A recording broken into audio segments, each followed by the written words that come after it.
Hello, I'm Philip Stoten. I'm here at Apex 2019. I'm on the Scoop studio with Jim Brown from Greensource. Jim, thanks for joining me. Tell me a bit about the business and about the whole green side of it, and then we'll kind of dig a bit deeper into how everything works. Okay, so Greensource Fabrication started about 5 years ago as a captive shop, manufacturing boards for Whelan Engineering.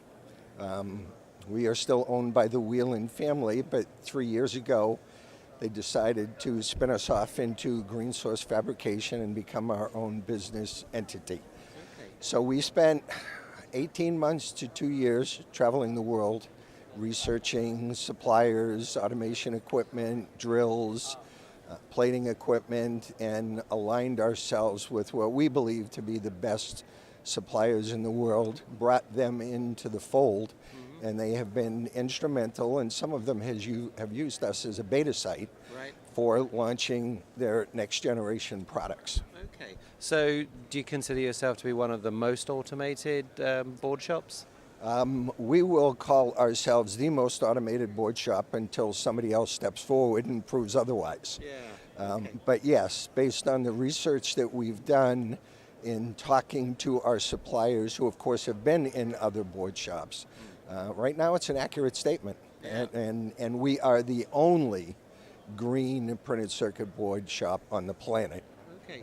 And that's not in question. No, and how do we define a green printed circuit board shop? Is it kind of zero emission? Is it net zero water usage? Or Well, it certainly can't be zero emissions, but what we use, which is kind of the standard for the industry, is we've always been a quote-unquote dirty industry, and it all gets back to hazardous waste. You know, back in the old days, they'd be going into rivers, and things would just disappear. Bad stuff would disappear during the night.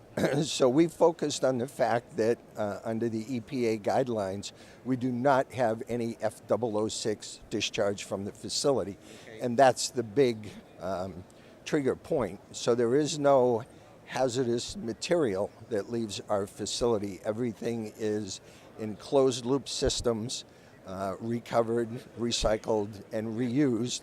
And as you point out, Phil, that's even the water. yeah. All of our water is reclaimed and reused, and the only water that we consume is about 500 gallons a day that we lose through evaporation.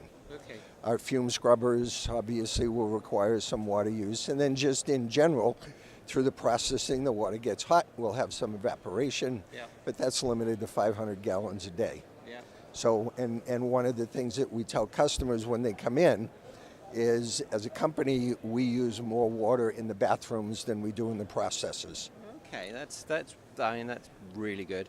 One of the things that you mentioned off camera that I think is really interesting is one of your automation vendors, in the words of Gillette, you liked them so much you bought the company.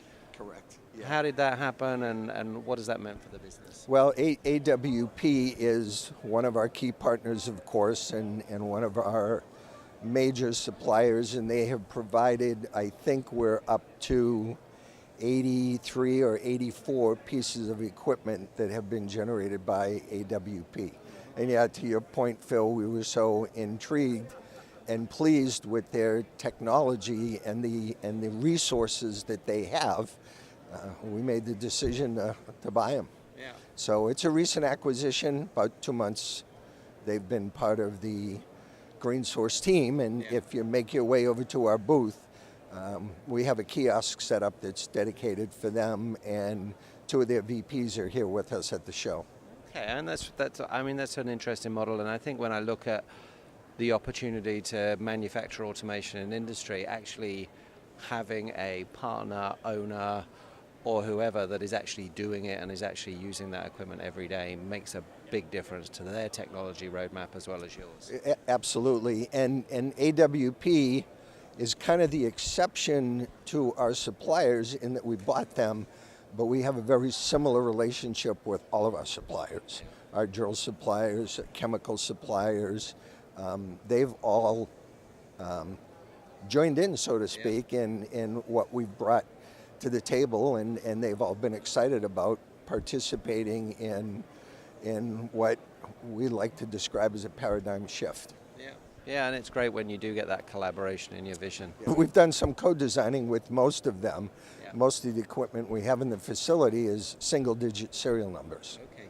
Yeah. So you've come up with the concept, you've helped them develop it, and we go from there. Yeah, it's been very successful. Fantastic. Jim, thanks so much for your time. Absolute you. pleasure to meet you. And Likewise.